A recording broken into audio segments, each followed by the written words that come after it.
First gentleman to speak, the cliche is, needs no introduction. He was on the city council during the time when Chet Morrison was mayor. Please welcome Jimmy Fitzmorris.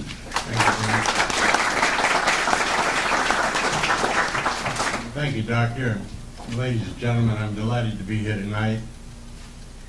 When I think about Chet Morrison, I think about the golden years of New Orleans. I've had the great privilege of serving in public life in different capacities for 38 years. I'm now back in my own business 25 years. I've met many wonderful people in that course of time.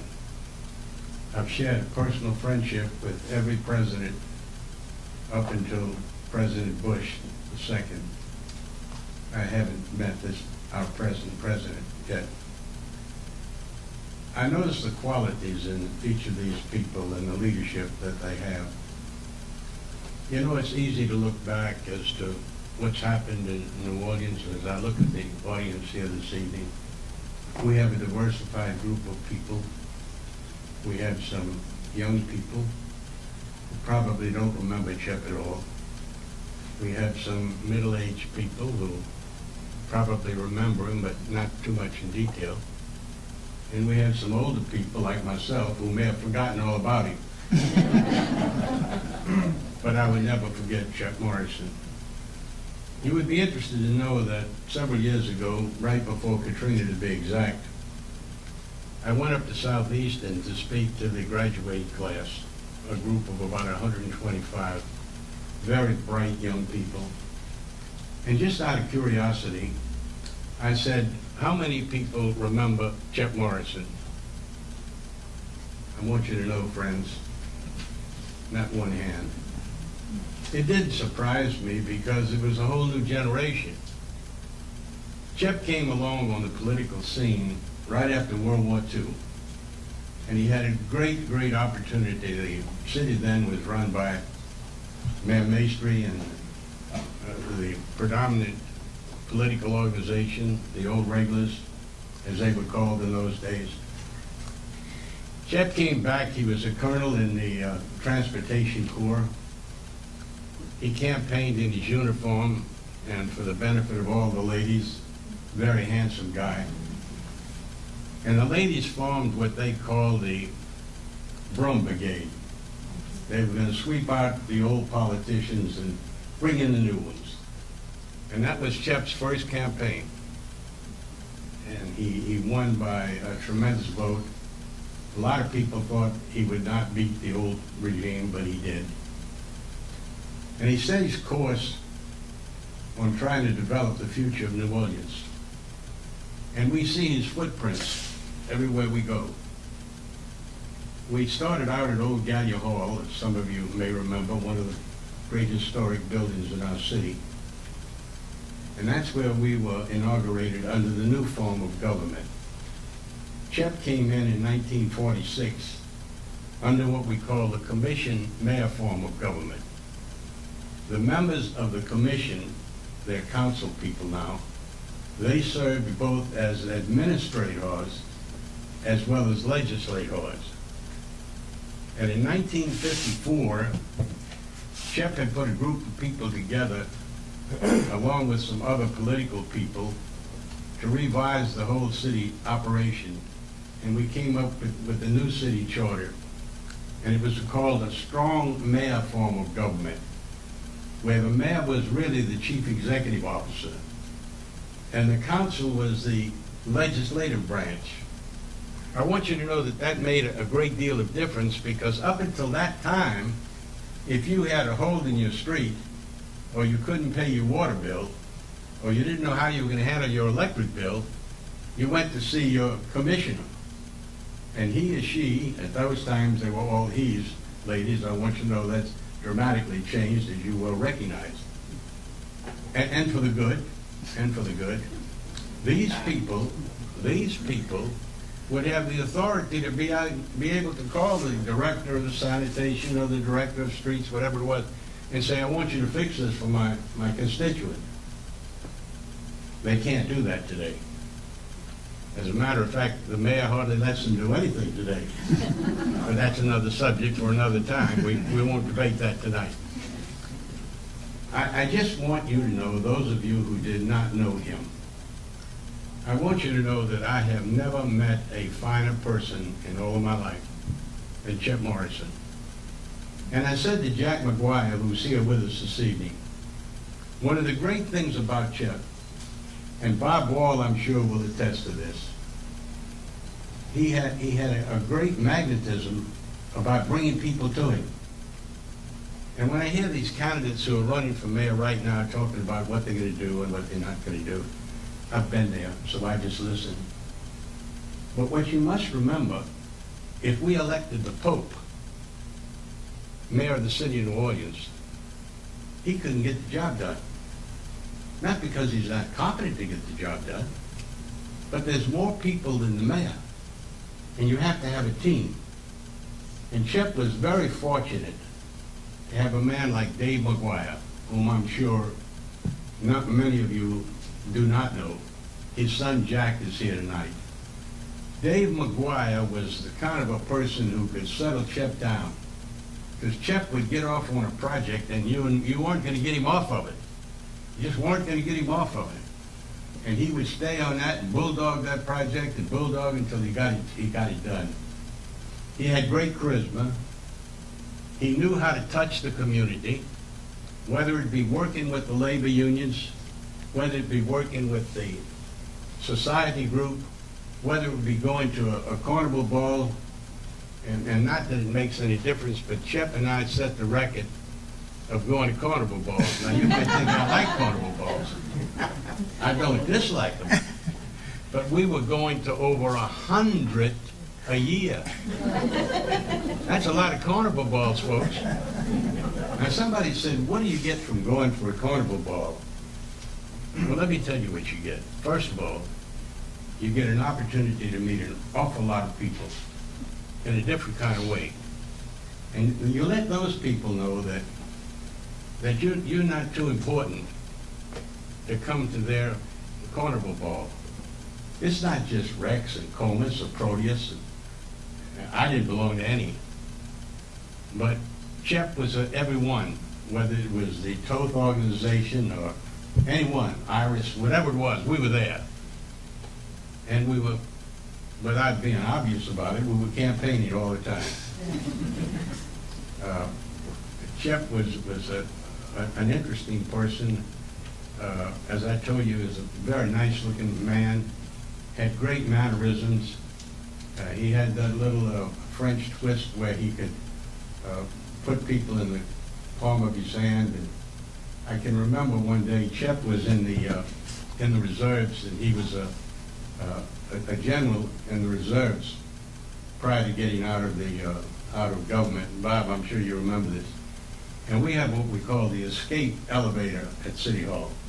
It's the elevator that takes you from the council chamber to the mayor's office. And when you're trying to get away from the press, that's the one you use, because they don't know where you are.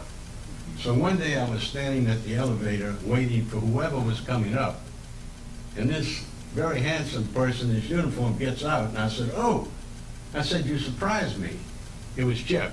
He said, "You didn't recognize me?" I said, "I thought it was one of the members of the Tulane band. You had so much decorations on you." He never did forget that.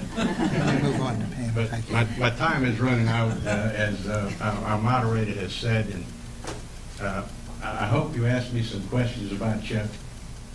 I want you to know that I not only considered him a political friend, but more importantly, I considered him a personal friend.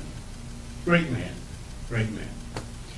Going to hear now from Dr. Tyler, whose specialty, if you've read on the program tonight, is women in politics in New Orleans in the 1920s through the early 60s.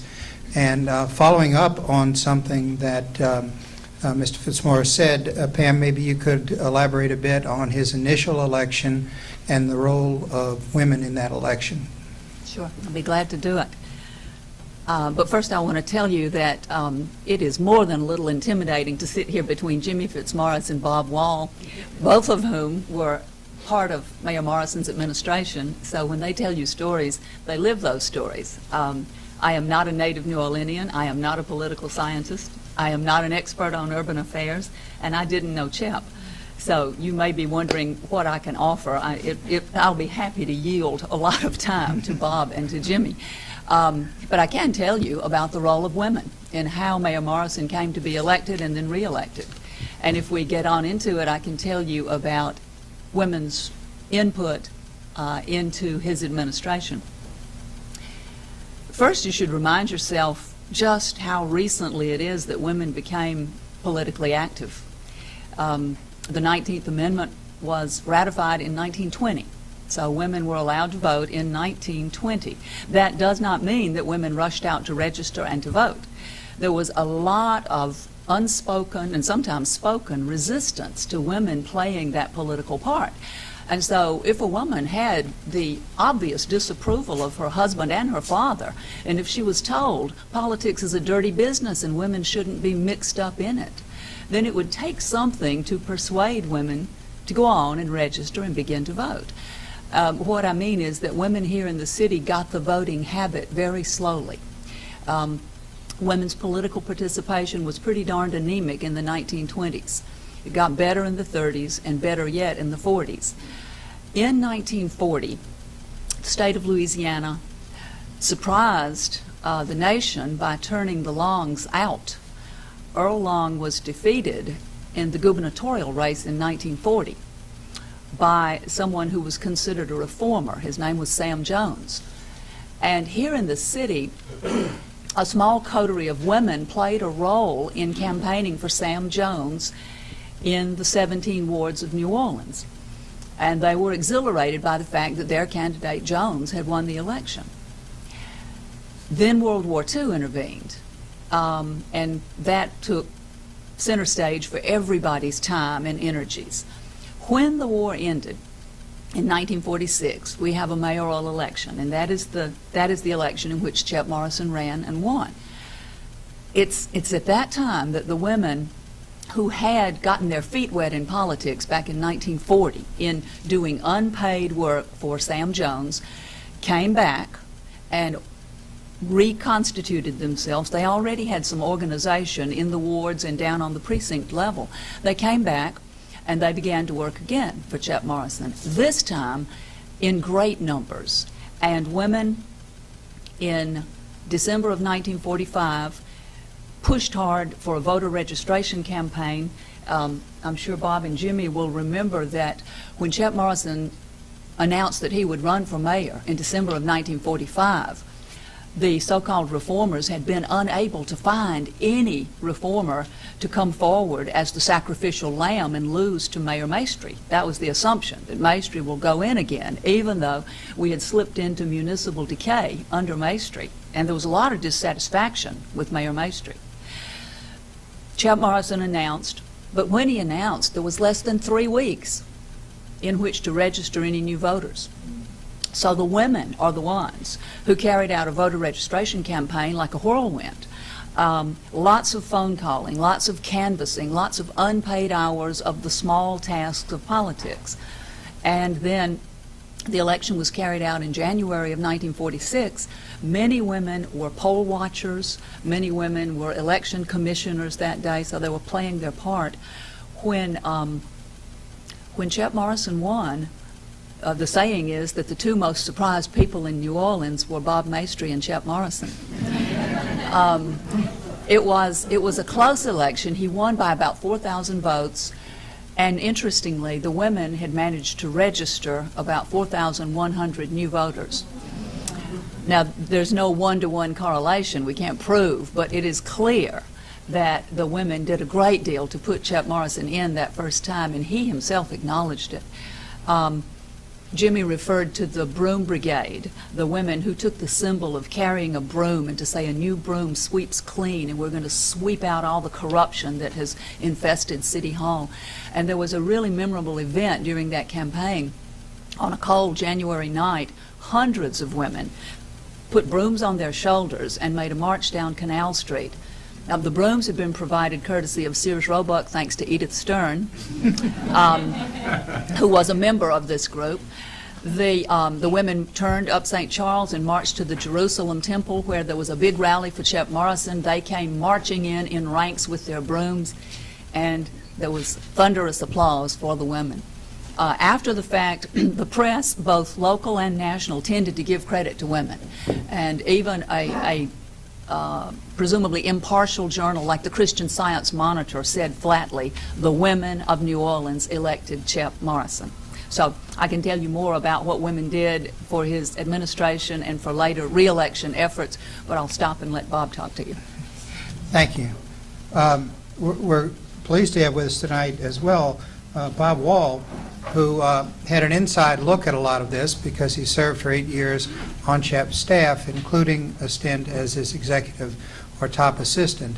And what I've asked Bob to do in his introduction is to give us a little bit about what was his style of leadership and what was it like to work for him. So, Bob, please. I was saying I was a junior in high school when Chep was elected in '46, and had been active in student politics and had followed the race, although I was living out in Metairie at the time. But I had crossed paths with him at LSU a couple of times, and went to City Hall to see a council meeting, ran into him, and a few days later, Dave McGuire hired me to join the staff, and of course I was elated to be a member of the staff, particularly at that age.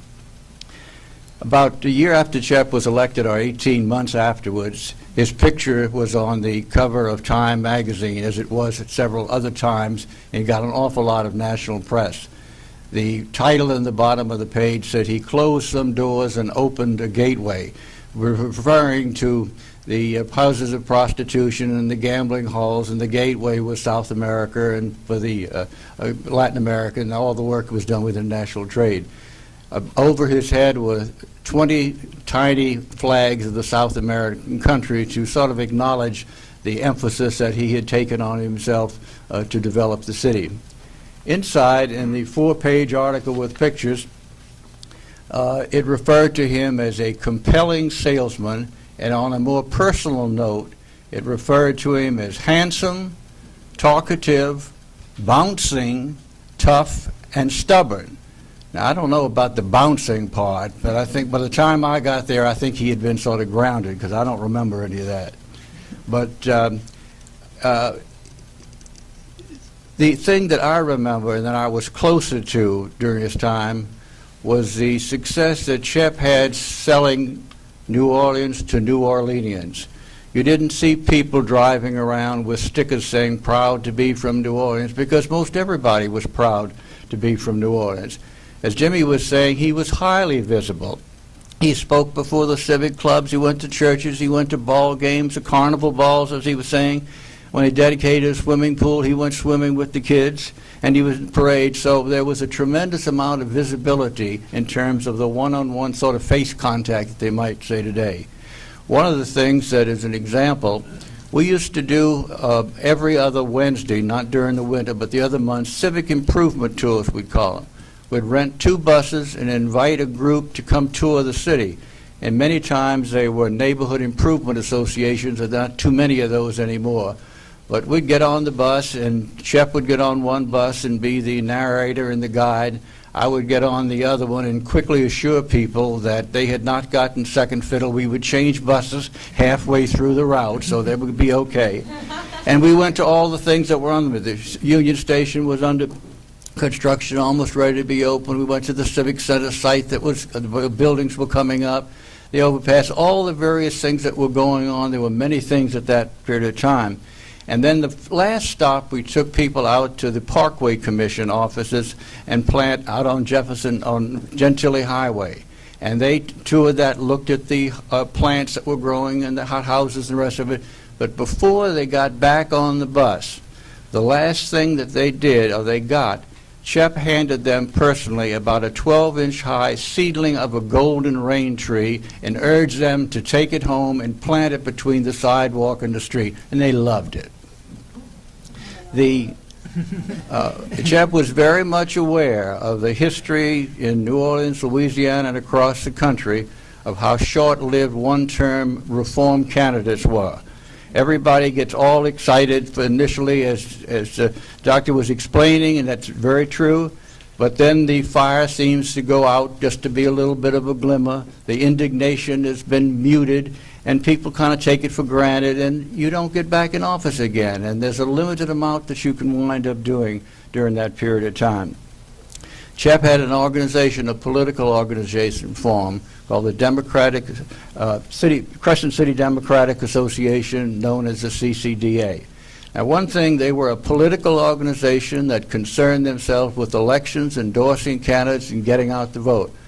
They were not an advisory board to city government. They didn't get consulted about whether we should propose a new charter, what the money would go from the bond issuer. They didn't pick the utilities director or the finance director or have anything to do with the planning commission. They were a political organization, and for the most time that they were pretty effective.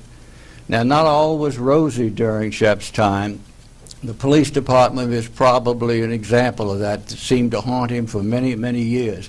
Within days upon being elected, initially, he fired the police superintendent, and 9 years later forced the resignation of another one. And I guess this might have been an example of Shep's stubbornness, because he should have been more dramatic. He should have dipped deeper than just the top person as well. But it was a difficult thing, and it kind of didn't really sort of go away. But despite some of those things and all the pluses on the other side of it, the public liked Shep. 3 re-election campaigns, he never had a runoff. The election was decided in the first primary, and he had 16 different opponents during all that period of time. In one race, he had 44,000 more votes than his nearest opponents, another 47,000 over his nearest opponent, and the one at 61,000 votes to his next opponent. And he was popular, and the city generally supported him. Now, let me give you just one example of how he worked sort of around the clock and night and day. Rosalie Grad was Chep's long-term personal secretary. One day I was standing next to Rosalie's desk, and Chep comes out of his office and says, "Rosalie, I need to write a letter to Congressman Hebert." And she said, "Well, all right, you want me to come into the office and you'll dictate?" She says, "No, I've already written it." And she said, "Well, then give it to me." And he had his hand behind his back, and he kind of reached around and reached out in his hand, and there was a roll of toilet paper there. And Rosalie looked at him. You could see there was scribbling on it. He had been using the restroom at the other side of his office. There was a pen in there. He thought he wanted to write that letter, and he wrote that letter all on that and handed it to her, and she said, "Oh, Mr. Mayor," expression we heard many times from Rosalie. She said, "Give it to me and I'll do it after hours." But I guess you could refer to Chep as a 24/7 mayor in today's sort of language. But he was always working for his city, whether he was standing, bouncing, or sitting. Thank you. Thank you. I'm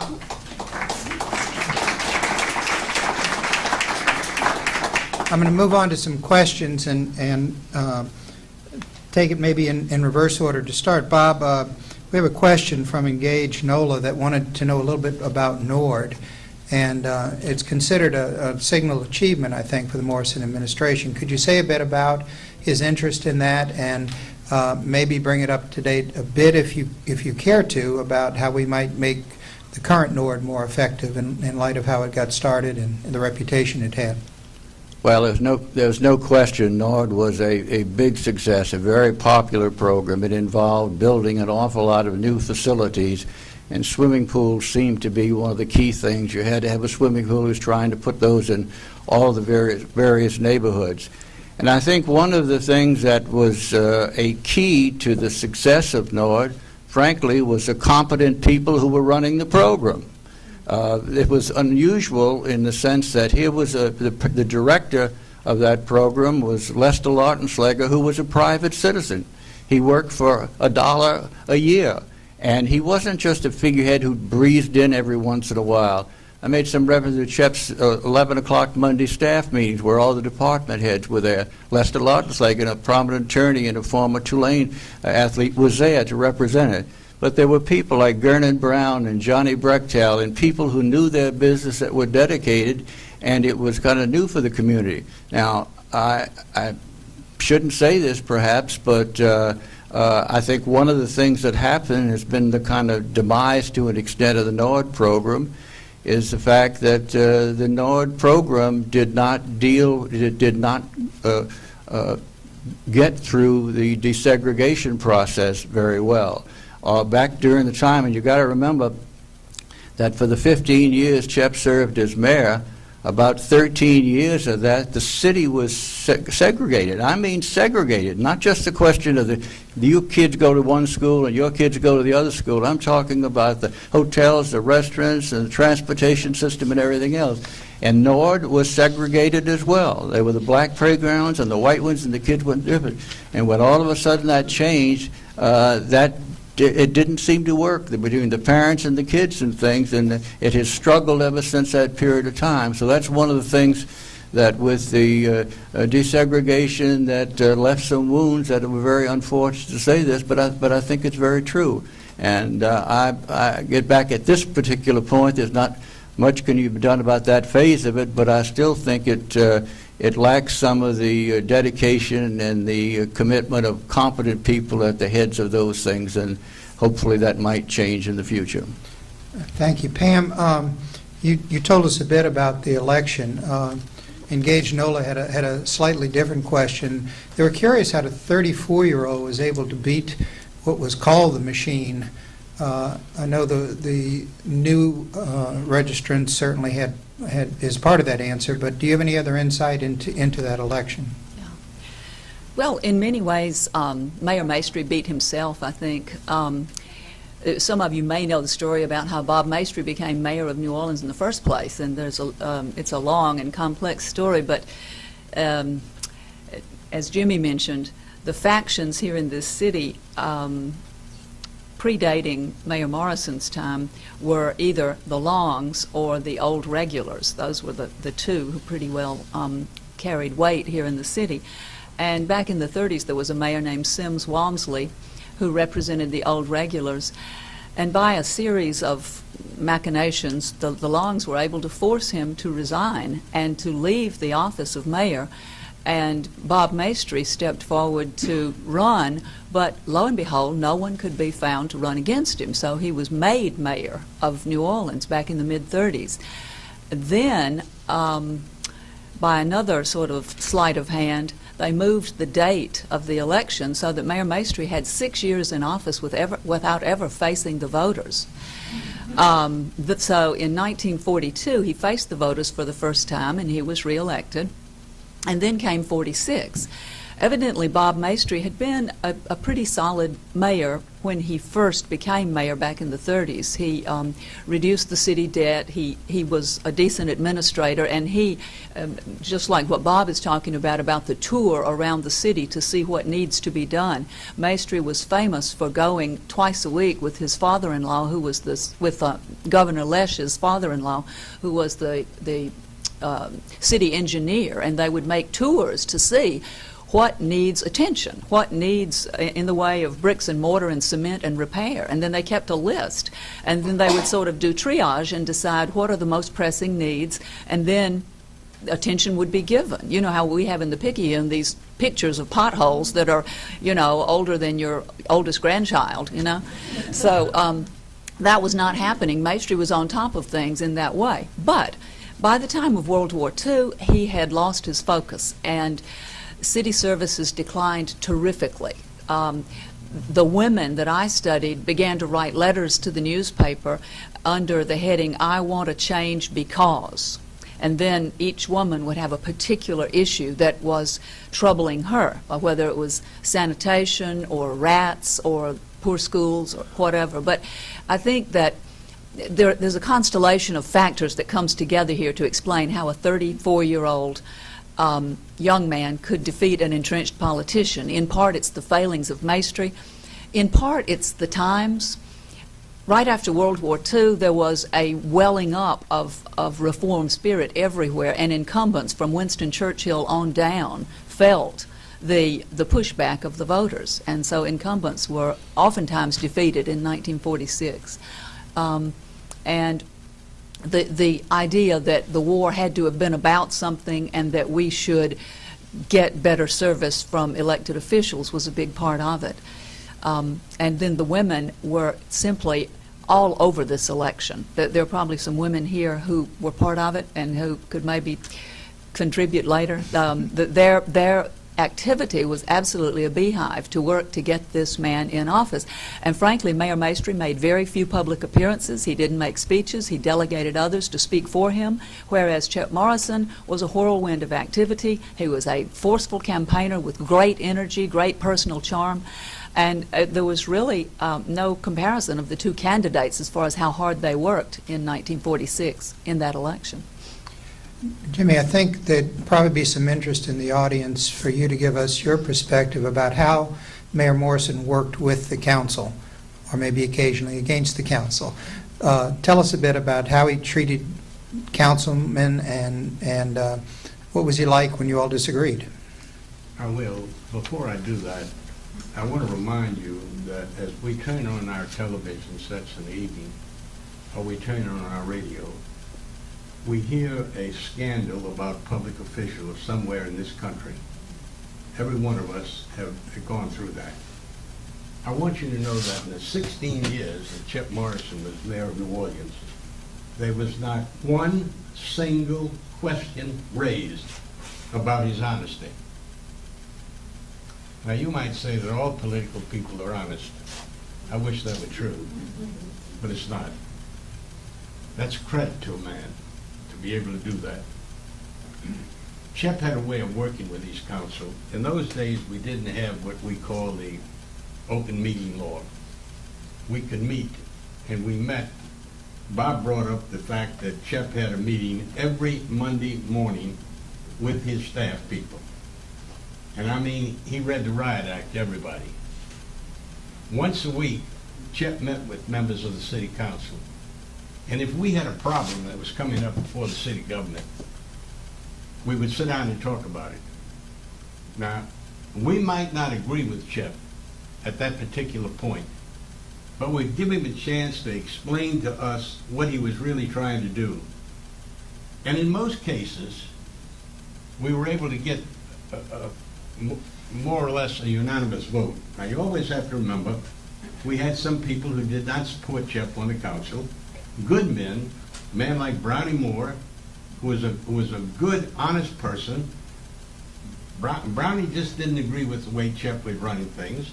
And then a wonderful man who later became a great judge, a man by the name of Fred Casper. Fred was vitally interested in the union movement, and we had no objection to the union movement, but the union movement had to be a part of the overall growth and development of New Orleans. And so we would sit down and we would argue these things behind closed doors. Every argument that the council has to have with the mayor today has to be done on television. I want to tell you, friends, you can't accomplish anything debating on television. It doesn't work that way. You need to sit down and say, well, doctor, what are your views? Let's talk about it. Let's talk about the views that you have. And Bob, what are your views? And 90% of the time, Chet, even if he had a position he was strong on, if you came and said, look, these are the things that I think we need to do about this, he would relent to that. Let me cover one thing that I think would be of great interest. May I? Sure. One of the great things that I think all of us need to be interested in, and Doctor touched on that a moment ago, is the question of the segregation of this city. The black community was over here. The white community was over here. Now, surprisingly enough, Chet got a tremendous black vote. I use that word because I'm trying to describe what we're doing. I always got a tremendous vote in the black community. And one of the reasons was that we went into the communities. I can tell you that Chet Morrison and I knocked on every door and every project in this city. Knocked on every door. Talked to every person. But I want to tell you, because many of you may not know this, how we integrated this city. We were trying to find out a way, how can we bring people together without causing a tremendous explosion? And those of you who lived in New Orleans all of your life may remember the transit system. When you got on a bus or a streetcar, there was a sign there. it said, colored patrons only, sit behind the sign. So we had a meeting to decide. Chip got people like Harry Kelleher, was a great lawyer, and some other business people to form a committee to try to bring the community together. And we came up with a program that over the weekend, on a Friday and a Saturday night, every sign would be removed off of every bus and streetcar in the city of New Orleans at the same time. So when people came to work on Monday morning, there was no segregation whatsoever. And I want to tell you, my friends, we never had one single incident, not one. And then we recognized the importance of people running for public office, black men and women. We had no black men and women who ran for public office. And they ran for public office with our support. And so this city, I think, stands out, in spite of all problems that may have existed, stands out as a great example of bringing white people and black people together as one. I can remember the first day that I took Dr. Avery Alexander and I took A.L. Davis. You may remember them. A.L. Davis headed up his own political organization. And in those days, we had, every corner had a new political organization. And people realized that in number, they were strength. I remember the first day I took A.L. and Dr. Avery Alexandria into the St. Charles Hotel to have lunch. They had never been there before. They had never been there before. And you say to yourself, how in a modern time, in a modern city like this, how did this happen? We always had good relations here. And you know, we lived through some difficult times. I can remember standing in front of City Hall, and I can hear those words chanted in my ears right now. 2468, we don't want to integrate. A group of militant white leaders coming down across Duncan Plaza, moving their way to City Hall. And we had to curtail that, and we had to bring that under control. We had to get rid of some of these rabble rousers. And so I want you to know that we went through a very difficult period, but I'm proud of the leadership that Chep gave at that time to bring all of us together. One little final story, and I'll turn it back to Bobby. Chep was so proud of some of the things he did, and we were at Gallia Hall, as I told you, and as you know, Lafayette Square is right in front of Gallia Hall. Chep came out of a meeting one day, and he walked to Lafayette Square, and there was an old gentleman sitting on a bench there. And Chep went up to him, and he said, well, Dad, he said, have you lived here all your life? He said, oh, yeah, all my life. He said, well, I guess you've seen a lot of changes in your lifetime in this great city. He said, yeah, I've seen a lot of changes. And he said, I want to tell you something. He didn't even know who Chep was. He said, I've been against every one of them. I rest my case. Bob, could you tell us a bit about Chep's campaigns for governor? I know you were involved, I think, in 2 of them. Would you say something about that? Yes, I was. I was his road manager for the campaign that we lost to Earl Long initially. Okay. I was his road manager for the 2 of the 3 campaigns. The one that we lost to Earl Long outright, no runoff of that, and then the race to Jimmy Davis, which probably hurt more.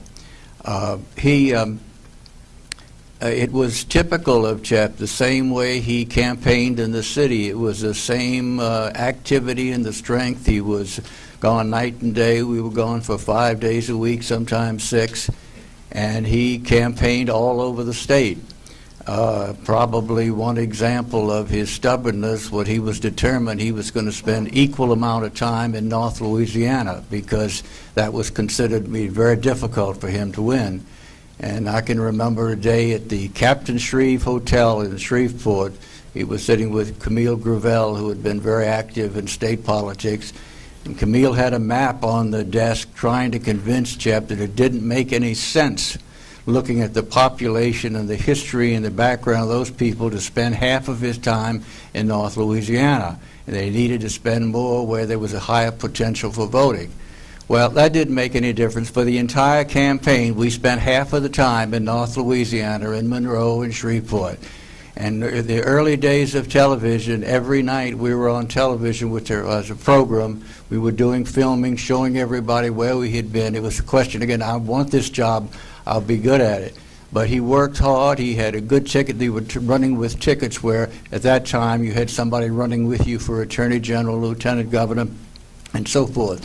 And I'm saying he just worked his heart out on it, and in the first election, of course, he was eliminated in the first go-round by Barrow Long. But in the other two elections, when he lost to Davis and to McKithen, he was the top vote getter in both questions, and by a good little bit. But because of the fact that he was Catholic, and because he was from New Orleans, and because the northern part of the state thought he was too soft when it came to racial matters, the other candidates in the race got together and backed the second person, and of course he was defeated. And we were talking about one-time reform candidates. One of the things I think is the saddest thing is the fact, when he said he wasn't elected, was I really think that Chep would have done an outstanding job and would have been reelected and broken that pattern for the state of not having a reform candidate being able to serve more than 4 years. But it was heartbreaking, and it just wasn't going to happen, I guess. Pam, you said something in your introductory remarks about women having some influence in the administration after the initial election. Could you say a few words about particular personalities or areas maybe that they tried to influence the mayor on? We've already mentioned, someone mentioned something about gambling, about the conditions in New Orleans when Chep Morrison became mayor. Early on in his first term, Chep Morrison proposed legalizing gambling here in the city.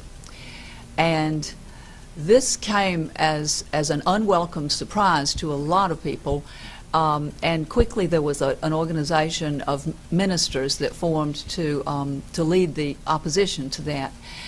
And it was going to take a measure passed by the state legislature to get this change made for the city, but Mayor Morrison was proposing racing handbooks, private casinos to be legalized, roulette, dice, the whole picture. And his idea was legalize it, get rid of the underworld elements, tax it, get that stream of revenue for the city, and everything will be fine. A great many of the women who had worked for his election just 4 months before had stood out in freezing weather to monitor the polls and to get the turnout for him were really disappointed in this stance. And the women had formed themselves into an organization which still, the name has resonance, the IWO, the Independent Women's Organization. And the IWO numbered about 1,000 members, but influenced a great many more. They chose to have a mass meeting to consider whether they would give their support to Chep on the gambling issue. And I interviewed several of these women some years ago, and the impression I came away with was that Chep Morrison was just dying to have the endorsement of the IWO for his gambling measure. They carried an aura of squeaky clean, reform, good government, common sense people. And if he could get them to endorse his measure, he felt that that would carry a lot of weight up in the legislature. So the IWO operated in a very standard way. They were going to have their mass meeting. One IWO member would speak for the mayor's plan and one would speak against it. Then they would have questions and answers and discussion. Then they would take a vote, and that vote would determine whether the IWO gave Mayor Morrison their backing. Interestingly, footnote, the board of the IWO, 12 women who spoke for the group, were not at all in favor of supporting gambling, but because one very prominent member, Edith Rosenwald Stern, was very much in favor of gambling, and because she carried a great deal of weight, they decided they would have a mass meeting. to determine the outcome. So they had the mass meeting. Now, Mayor Morrison called the president of the IWO and asked to come and speak to that meeting. And she turned him down because she thought that he would influence them too much by his presence. They wanted to hear two women make the case, but not the mayor himself. On the night of the meeting at Sophie Wright High School, the president, July Waters, got the word, Chep is in the building. He's hiding down in the principal's office. And she did not know what to do, did not know what was going to happen, but she went ahead and called her meeting to order. There were about 1,000 people there in the auditorium. She explained the format. One woman will speak for, one woman will speak against, and all at once she was astounded to see Mayor Morrison at the back of the auditorium, and he began walking down the center aisle, coming toward the auditorium stage, and as he made his way forward, the women who saw him began to applaud. And so the applause followed him all the way up to the stage, and he took the stage and proceeded right up to the microphone and said, I just couldn't resist the opportunity to say a few words to all these ladies today. And he began to sell his program. And this was a really awkward moment, and July Waters eventually recovered her composure and said, essentially, Mr. Mayor, I'm sorry to say this, but you're not supposed to speak tonight. This is not our plan, and you are not supposed to speak tonight. He had already, I think, been critical of the IWO board for not giving the endorsement. So with a fairly hangdog expression, he left the stage, and his wife, who was a member of the IWO, got up to walk out with him to express her disapproval. At that point, several other IWO members got up to walk out because they thought Chep Morrison had been treated impolitely, and they didn't understand about the phone call that had gone before. So everything had gone off track, and they simply called a recess in the meeting to try to determine what to do. They decided there had been undue influence, and they would not take a vote. The IWO never did give their endorsement to the gambling proposal, and as you know, it was not approved. In fact, when it came up on the floor in Baton Rouge, Earl Long was roaming around the legislature with the Times-Picayune in his hand saying, you see, even his women don't support him on this one. So the IWO was seen as being an important voice, and I think Mayor Morrison always did hope to have their support, and for the most part they did support him on bond issues and on many, many things that he wanted to have done.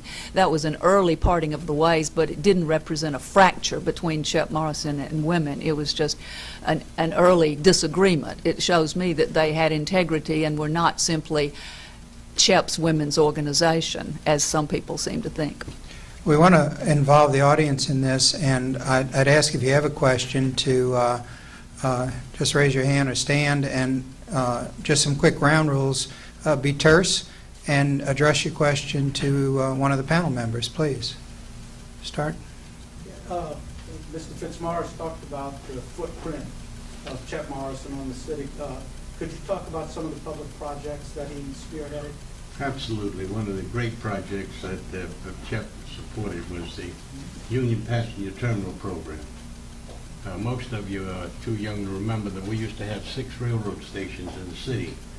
And when people came into New Orleans, you had to be transferred from the L&N or the Southern Station over to the KCS, or the Illinois Central, or the Union Pacific, or the Missouri Pacific. And Chep put a group of people together, headed up by people like Mr. Bill Zetzman, the president of 7-Up, Mr. George Bone, president of Bone Motor Company, people whose reputation were beyond approach. And they put 6 trunk line railroads together in the state of Louisiana. And we brought about the Union Passenger Terminal. Unfortunately, it came 10 years too late. The day we were inaugurated in 1957, for the second term, we also opened up the Union Passenger Terminal. That did a lot for trade and commerce. As Bob mentioned in the article there about South America, I had the great privilege of going with Chep down to Costa Rica and Honduras and Guatemala and El Salvador. We were pioneers down there. What were we doing down there? We were talking to people of wealth and convincing them that they ought to send their daughters and their sons up here to our universities, Loyola, Tulane, LSU. At one time, we had the most students of any state coming from Central America. all because we would go down and make an ambassador out of it. We'd see a person down there like Bob Wall, and we'd say, Bob, we'd like you to be our ambassador for Louisiana. And before you know it, Chep had all of South America covered with that. We had ambassadors working for us free of charge. Now when you talk to somebody about working, you want to know how much you're going to pay them. But I want to tell you a human interest story about Chep that you will all enjoy. Television was in its infancy. And incidentally, television today plays a major role in political campaigns. I don't think any of you could ever visualize what it is to start campaigning statewide in Louisiana. I remember when I first started, I got in an airplane, I looked down, I saw all those houses. I said, how am I going to get to these people? And the only way you could get to them was through television. So 1954, in that particular election, WDSU was in its infancy. And we would go to WDSU at 9 o'clock to do a live show at 9:30. Now this is unheard of, politicians, because normally you got all the public relations people with you. They got the script and they're going to tell you what to say. Chep didn't have a script. He said what he wanted to say. And the first thing we do when we get down there, as most of you know, Chep was very handsome, but his hair was thin, like mine's getting right now. And as soon as he got to the studio, he had a great big black pencil. True story. When we get in front, he put that. By the time he was finished, he had more head than Buddy has in his head. But it's a human interest story about Chep. That's the way it was. And Bob mentioned a minute ago about campaigning. Moon Landrew and I were Chep's city campaign managers the last time he ran for governor. And Bob is absolutely right. Earl Long hated Chep Morrison like the devil hates holy water. And Bill Hellis was our state campaign chairman. Bob, you may remember Bill. Bill is dead, Lord rest his soul. But Bill always knew that he had to keep tight control of Chep. I mean tight control. And we always had a headquarters at the Roosevelt Hotel.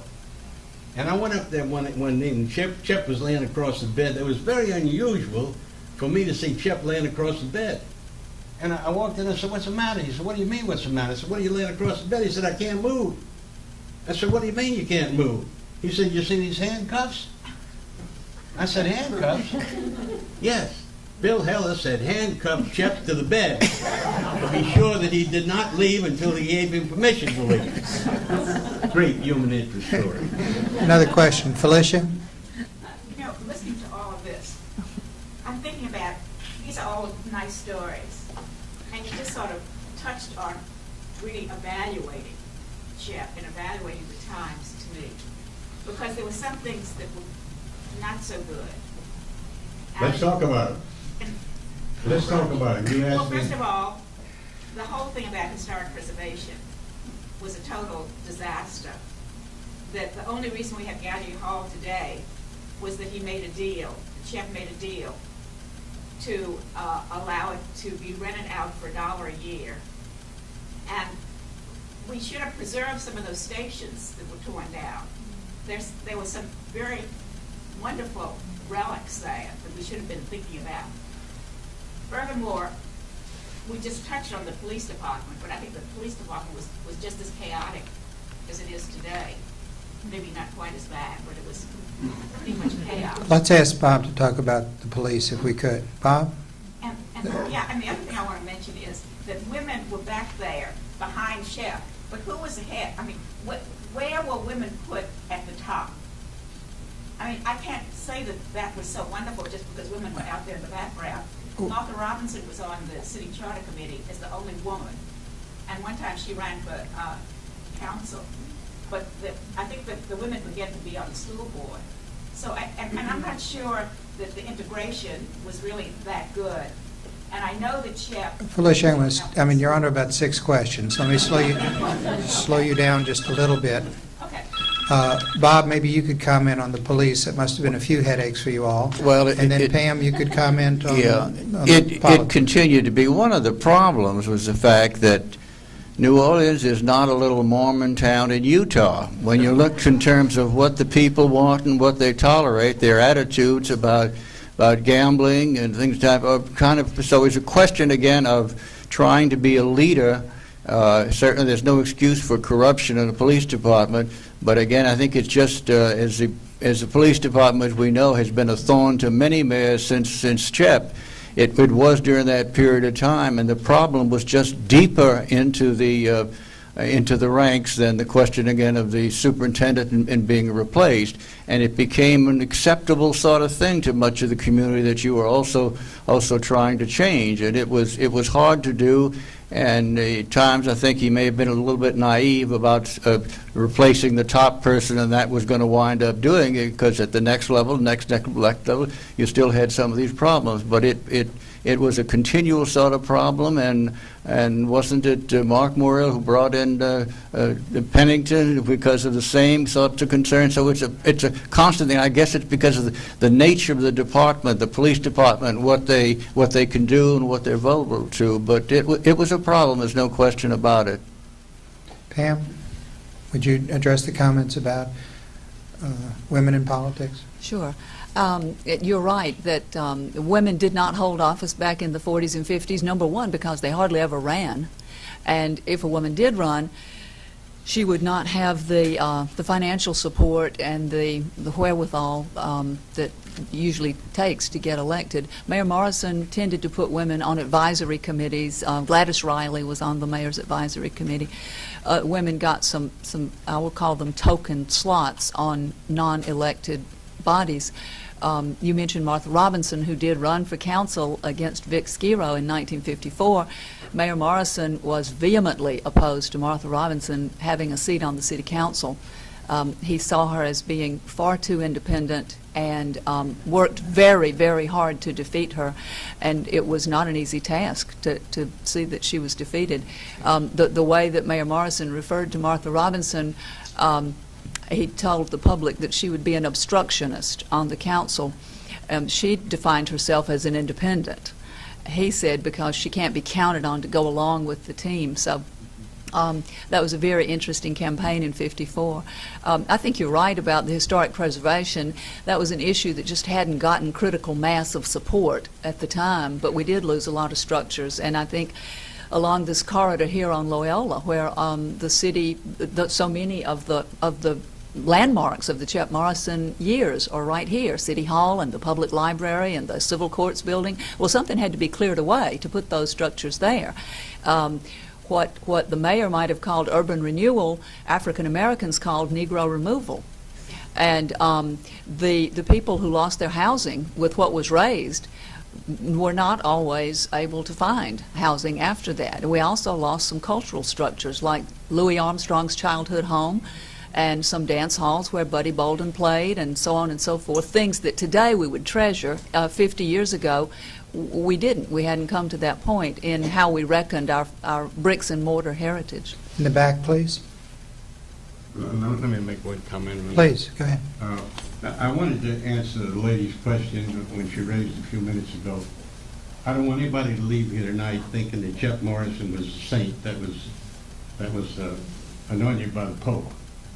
Chep Morrison was human. And I want to tell you, friends, it's easy for us to talk about what was done and what wasn't done. But when you're sitting there making the decisions, it's a lot more difficult. And every decision in this city in the early stages was very, very difficult. I'm very familiar with the IWO. I have a great respect for those ladies. Now, even though that they disagreed with Chep did not fall out with them, did not disagree with them. Look, we have a difference of opinion, and that's the way it was. There's no person walking the face of the earth that can satisfy everybody. I can tell you, in the 12 years that I served on the city council, I had more people call my house at 1, 2, 3, 4 o'clock in the morning because the rain had filled up their catch basin and their toilets were overflowing. Okay, I'm elected to the city council. I'm handling the toilet brigade. Something you ought to think about. All of those things were very important, And there were a lot of things probably that could have been done differently. I can remember some mistakes we made, and I'm the first one to admit it. We talked about putting the interstate system along the riverfront, and it was voted 6-0 by the city council to put it along the riverfront. I was one of those people that thought it was a great idea. It was a terrible idea. It was awful. And I realized it was awful. I realized it was a mistake. And there are many people sitting in this room tonight don't realize that we have a tunnel under Canal Street. It cost $1 million of your tax money way back in the early 60s. And you go from one side of Canal Street to the other in the tunnel. It's still there. If you'd like to go sometime, call me. I'd be glad to take you on a tour down there. We had a question. I'm sorry, Jim. There are a lot of things. Okay. Question in the back. Nice and loud, please. As a young person interested in the rich history of New Orleans, I'm kind of curious from your perspective what you think moving forward the next mayor can do to really show the country that New Orleans has had a true kind of renaissance and a complete recovery. Who are you asking? Mr. Fitzmorris. Please, Jimmy. You're asking me what the next mayor should do?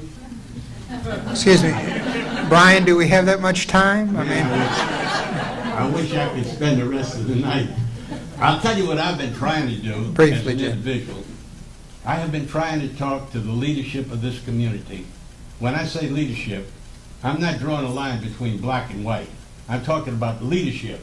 We've got good leadership. I've been trying to talk to some people that I think would be a good mayor of this city.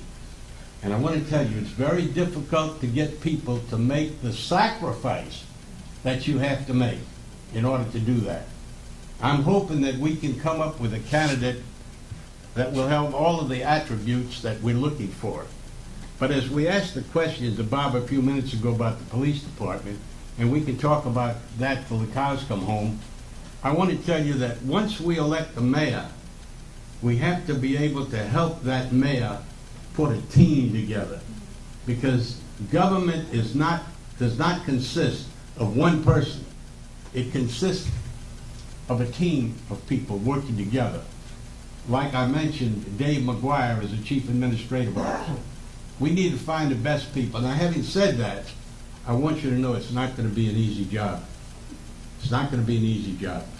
we had a question here. Please. What was Morrison's reason for wanting to be governor?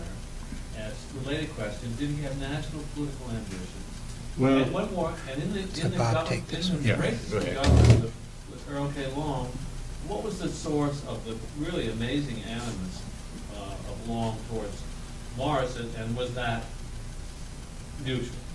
Bob, would you please? I'll make my comments when Bob gets finished.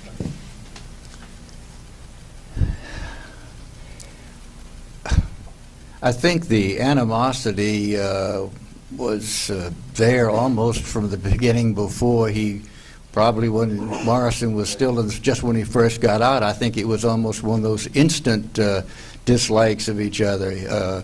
Earl and the city of New Orleans fought at various times. Earl didn't enjoy at all for the slightest the fact that there was somebody competing with him for attention. I think it was just a natural animosity. And then, of course, Shep was easy to make fun of because of his DeLesseps name and because, again, he was from the city and so forth and so on.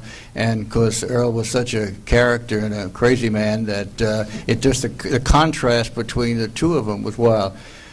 Certainly Shep wanted to be probably governor probably after he was elected mayor the first time, I would guess. That was his ambition. I can't ever remember him talking out loud about ambitions beyond being the governor. That was a hard enough thing for him to try to accomplish, and beyond that point, I don't know. I'm not aware of any conversation about that as it being a stepping stone. That was the ultimate goal, which, of course, he was never able to achieve.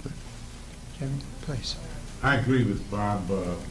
Shep wanted to be governor because he felt that he could take the same kind of leadership that he displayed in New Orleans and do it on a statewide basis.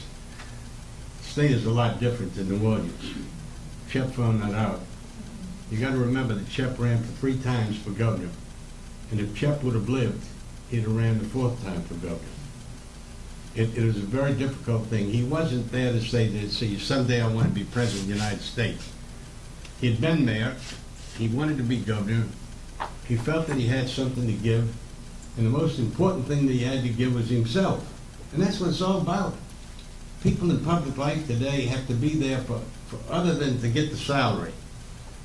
It's absolutely ridiculous that we pay the mayor of the city of New Orleans $125,000 a year. It's absolutely ridiculous. Now you might say, yeah, but look at all the bad things he does. I'm not talking about this mayor. I'm talking about any mayor.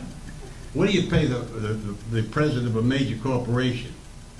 What do you pay a man who runs a big company? You pay him $75,000? I don't think so.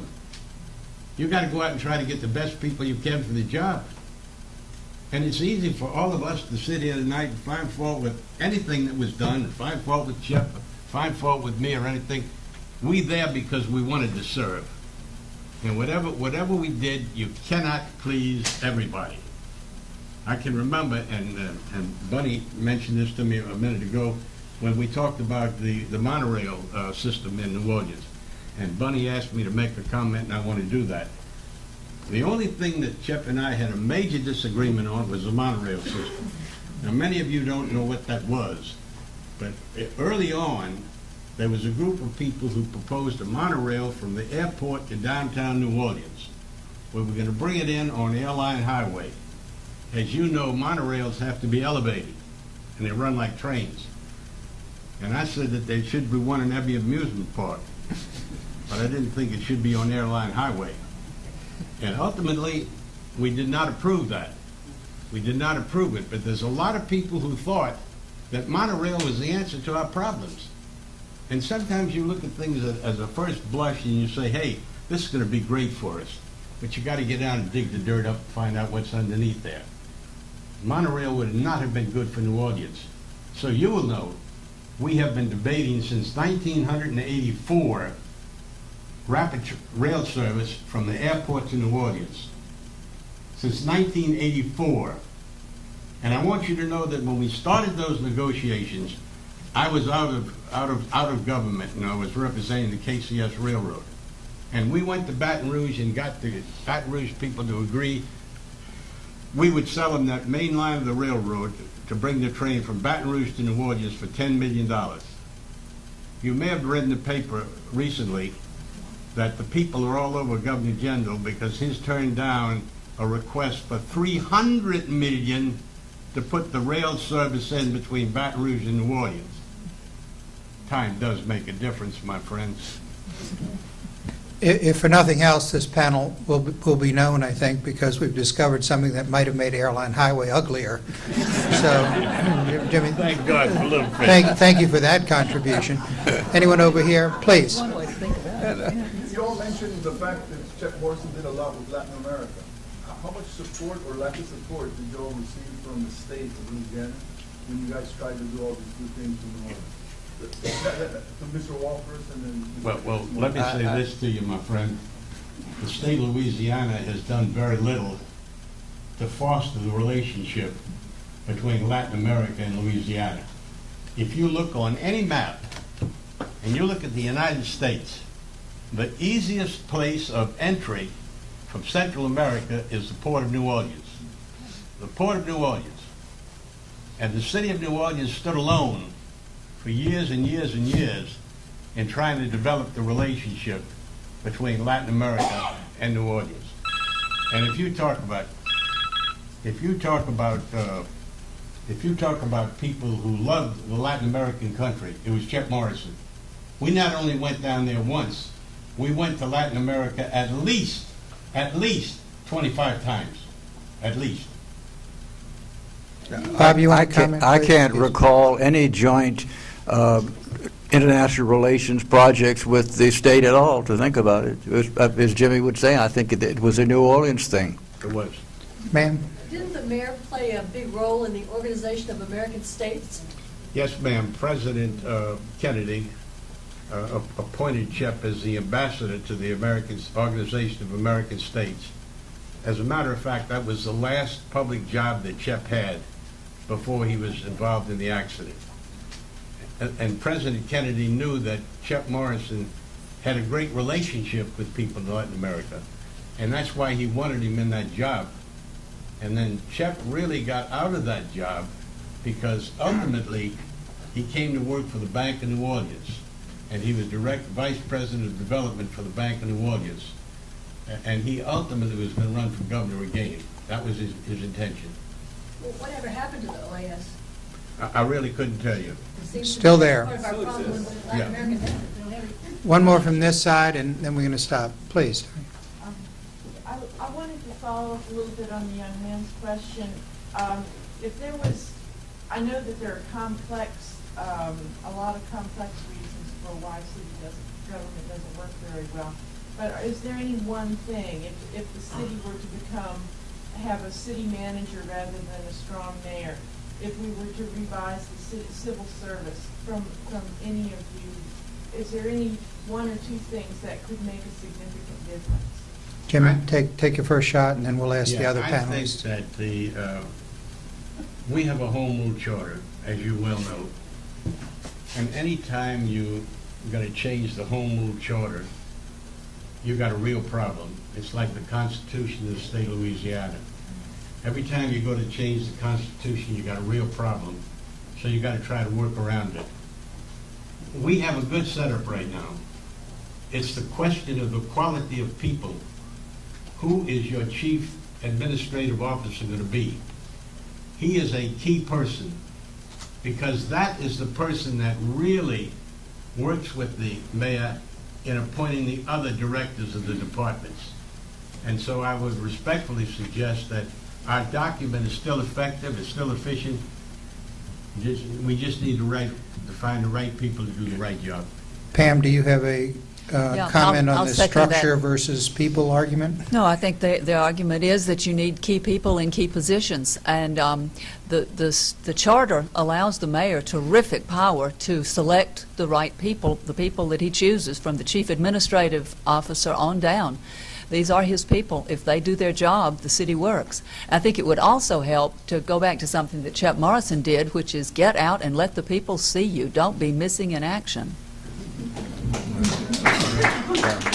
Bob? Let me just, not on that subject, but just one thing. There was a lot of comments about Chet being 34 years old when he was elected. Chet had only been 34 for 5 days when he was inaugurated. So all during the time that he was campaigning, he was 33. And one last thing, he was never interested in money. Money was not one of the things that made him kind of tick. He was in the military, as you know, went to his reserve meetings. There were two things that made him excited about going to his reserve meetings.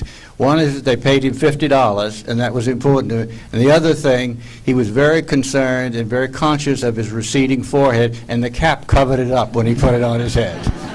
And one last word.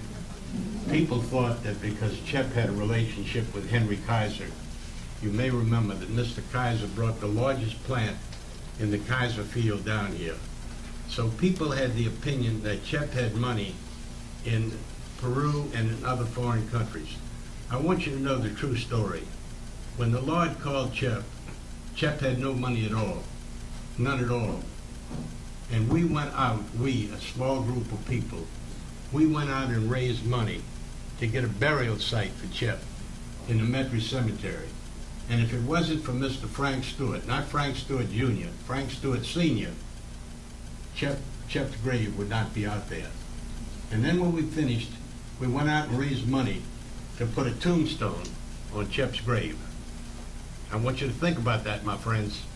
This is a man who was mayor of the city of New Orleans for 16 years, gave his life, had nothing at the time of his death.